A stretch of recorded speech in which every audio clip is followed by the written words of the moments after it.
Barua ya kocha namba 144.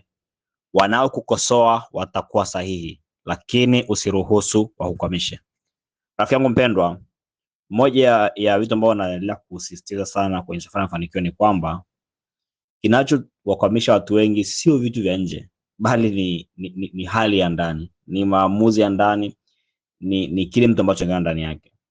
Na iko hivi, kwenye hii safari ya mafanikio makubwa, utakapoanza kufanya jambo lolote lile ambalo sasa litakuwa jipya, ambalo hujalizoea, ambalo ni la kupiga hatua kubwa, kitu kimoja cha waga kwamba watu watakukosoa.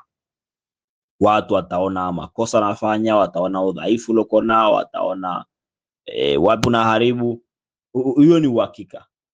Na kimoja ambacho unapaswa kujua ni kwamba watakuwa sahihi. Watakuwa sahihi kwa sababu gani? Kwa sababu mwanzo wa kitu chochote kile, unafanya kitu chochote kile, hauwezi ukawa unajua unauelewa uko sahihi. Hauwezi. Ndio utajifunza wakati unafanya. Ni umeanza biashara, umeanza kampeni ya masoko, umeanza kwa kiongozi, umeandika. Jambo lote unaloanza kulifanya hauwezi kuwa umekamilika. Kwa hiyo utakuwa unafanya makosa, utakuwa kuna vitu utakuwa hujafanya vizuri. Sasa kwenye barua ya leo nikueleza baadhi ya mambo ambayo unapaswa yaelewe ili usije ukakamishwa na hawa wakosoaji ambao watakuwa sahihi, kwa sababu of course utakuwa unazingua. Jambo la kwanza ni kwamba mtu anayefanya kitu ndiye anayekosolewa. Ukianza kukosoa, kwanza ufurahi. Utakuwa ujisikie vizuri kwamba angalau unafanya kitu. Kwa sababu nasemaga njia ya kutokukosolewa ni usifanye chochote, usiwe yoyote, usisimame kwa ajili. Yaani wewe kuwa upo tu.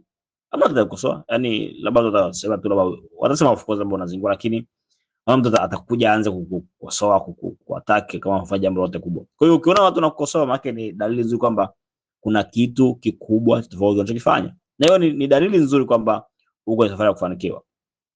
Lakini jambo la pili ni ukosoaji ni bei ya ndio gharama ya kujitokeza. Unajua kwenye maisha kitu kina gharama. Watu wajua kitu hili. Ni kwamba tunalipa gharama gani? Kwa mfano, usipofanya kitu kwa sababu hutaki kukosolewa, unalipa gharama. Na gharama hiyo ni kuwa mtu wa kawaida, kutokufanikiwa, kuwa na maisha magumu, kuwa na hali duni. Hiyo ndio gharama ya kutokukosolewa. Lakini ukisema ngoja nifanye vitu vikubwa na tofauti, maana yake utakosolewa. Kwa sababu watu wanaona, wanakuona sawa, huyu jamaa mbona anazingua, bwana biashara yake iko hivi, mbona kitabu chake sio kizuri, mbona kazi yake sio, mbona timu anajenga sio nzuri. Utakosolewa, ndio kuonekana huko. Hiyo ndio gharama yenyewe. Kwa hiyo usije ukakimbia kulipa gharama kukosolewa, kwa sababu utalipa gharama nyingine kubwa zaidi ya kutokufanikiwa. Jambo la tatu ni wakosoaji wako watakuwa sahihi mara nyingi. Unatakiwa ulielewe. Mara nyingi sana wanaokosoa watakuwa sahihi. Kwa sababu haujakamilika, hakuna mtu anakamilika. Wote nasema kwenye safari ya mafanikio na maisha, hakuna anajua anachofanya. Wote unabahatisha tu. Ile kuhakikisha hata unaona si viongozi. Mara nyingi tukiangalia safari za hizi hadithi za mafanikio, tunaangalia nyuma, tunaangalia vile mtu alikuwa amepanga ataenda hapa, lakini wala hivi tunabahatisha tu, tunaenda mpaka jambo linatokea. Ila tokea. Kwa hiyo mara nyingi wanaokosoa kwa sahihi. Kwa sababu hujui wanachokifanya kitu gani. Unaajiri mtu hata uelewe kama atafanya kazi.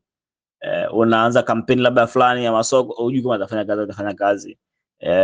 Unakuwa kiongozi, ujue kama, yani kuna vitu vingi ambavyo hauwezi kujua vitaenda kutokeaje. Na hapo kuna nafasi ya kukosea. Na hapo utakosolewa. Kwa hiyo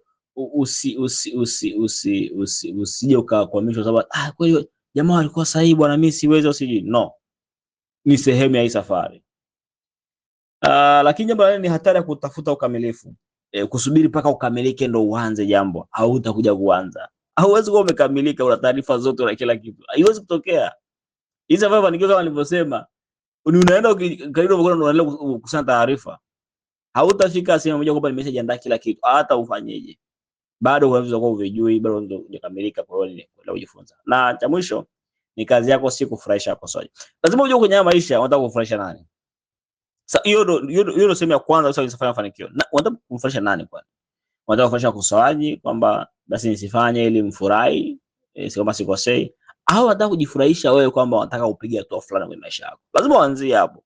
Kwa sababu usipoliweka vizuri hilo, utaishia kuwafurahisha watu wasiokuwa sahihi na hawatafurahi. Sawa. Kwa sababu sasa mkosoaji afia anafurahia nini maisha yake? Sababu kazi yake ni kukosoa.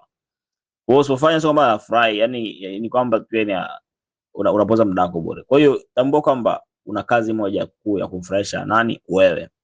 Na watu watakukosoa. Hiyo ndo kazi yao na watakuwa sahihi. Lakini wewe inabidi ule kufanya, kwa sababu ukija kufanya ndio utaweza kupiga hatua ambazo ni kubwa zaidi.